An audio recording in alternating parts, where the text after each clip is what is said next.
Tengan cada uno de ustedes muy buen día. Dios me los siga bendiciendo en sus actividades diarias. En esta oportunidad vamos a hablar sobre las partes internas de la computadora. Comencemos de lleno con el trabajo.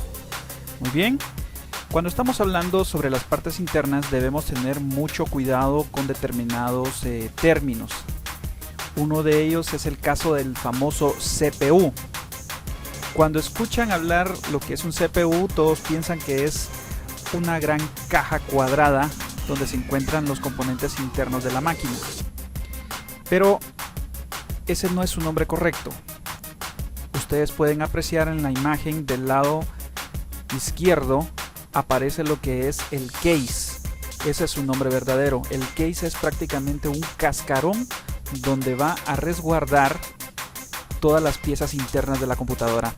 Del lado derecho tenemos lo que es una tarjeta madre o placa madre, ya cualquiera de los nombres es correcto, en donde se van a ir conectando cada uno de los componentes de la computadora. Muy bien, cabe mencionar que sobre la placa madre o tarjeta madre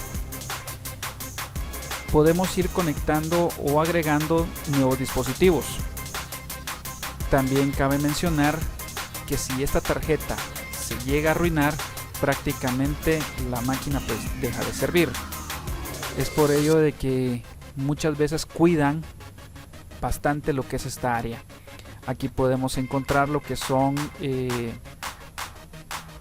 los conectores para corriente eléctrica que vienen de la fuente de poder, también lo que es la ranura para el microprocesador, también los disipadores de calor que van a evitar que el calor pues se propague en toda la placa. También aparece lo que es la batería. Ahora, esta batería que tiene como uso, resulta de que permite que los datos de la computadora, a pesar de estar apagada, sigan funcionando. El ejemplo claro de esto es la fecha y la hora. Cuando usted llegue a ver que la fecha y la hora empiezan a atrasarse, es porque hay que hacer reemplazo de esta batería. También tenemos las conexiones para tarjetas PCI y AGP para poder agregar lo que son tarjetas de video, tarjetas de sonido, ¿sí? O tarjetas de red. Podemos ir agregando esos extras. También contamos con lo que son los slots o las ranuras para agregar las memorias RAM, perdón. Y también lo que son las conexiones IDE y SATA. Bueno, vamos a empezar a platicar un poquito sobre ello.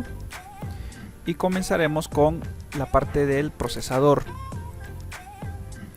El procesador es prácticamente el CPU. Esto sí es el CPU. ¿Por qué? Porque es el cerebro de la computadora. Existen dos grandes marcas líderes a nivel mundial. Entre ellas se encuentra Intel y AMD. Muchas veces se hacen la pregunta, ¿cuál es mejor? ¿Intel o AMD? Y la respuesta concreta para ello es la siguiente. En el caso de Intel se recomienda para computadoras que vaya a utilizarlo con trabajo de gran rendimiento. Por ejemplo, llevar facturación de una empresa, llevar controles de datos, base de datos y todo lo que vaya relacionado con oficina y trabajo. En cambio, AMD es recomendable utilizarse para juegos. ¿Por qué razón? Porque la mayoría de los juegos solo piden lo que es tarjeta gráfica de alta definición y memoria RAM y un buen tamaño de disco duro para poderse ejecutar el juego. Ahora, si usted es de las personas que tiene lo que es su información laboral, pero al mismo tiempo quiere jugar, se recomienda entonces el uso de Intel. Muy bien, encima de este procesador se agrega lo que es el disipador. Esto lo que hace es que ayuda a que lo que es el calor lo evite, a manera de que el procesador pueda trabajar de manera eficiente. Uno de los problemas graves que se da es el exceso de polvo, por eso es de que siempre hay que andarles dando limpieza a estos disipadores, porque muchas veces el cooler fan pues arrastra lo que es la el polvo, como lo pueden ver en la siguiente imagen. Puede verse claramente la diferencia entre el disipador limpio y un disipador totalmente sucio. Entonces, por favor, siempre tome nota de esto. Es importante darle mantenimiento, porque el polvo es el enemigo número uno de una computadora, y al haber exceso de polvo hay exceso de calor, y cuando hay demasiado calor el equipo por prevención se apaga. Muy bien, vamos a ver sobre las tarjetas que le podemos agregar. Lo he hecho sobre este slot y es la tarjeta de video. Bueno, tarjetas de video pues hay de grandes capacidades, hay de distintos precios y distintas marcas, ¿sí? Es cierto, la tarjeta madre trae su propia tarjeta de video integrada, pero si usted quiere una mejor definición para juegos, ideal es agregar una tarjeta adicional. Muy bien, en el caso de la memoria RAM, pues aquí podemos ver el cuadro comparativo de los primeros modelos. Estaba el Deep Memory, está también la de 30 pines en SIM, 72 pines en SIM, 168 pines y ya pasa a ser DIMM. Nótese, las ranuras son totalmente distintas. 168 pines para una PC100, está la DIMM, la DDR2, DDR y DDR3. Si se dan cuenta, prácticamente las ranuras cambian, por lo tanto en la placa no puede instalarse una memoria RAM que no sea de su medida. Ahora, cuando usted le quiere dar una limpieza a una memoria RAM, se recomienda utilizar lo que es un borrador blanco y pasar sobre el área de los contactos suavemente. Esta manera es para ir haciendo limpieza sobre los contactos y así no haya problema con la acumulación de polvo. Es cierto, existe lo que es el limpiacontactos, pero en lo personal no se recomienda el uso de limpiacontactos. La razón es que el limpiacontactos deja lo que es partículas de agua, ¿sí? Y a la larga puede producir sarro, provocando lo que es la caída del componente o la ruptura del mismo. Muy bien, adicional a todo esto, pues vamos a hablar ahora sobre los discos duros. Aquí es donde este es el área donde se conectan prácticamente los discos duros. Las conexiones en este caso son SATA.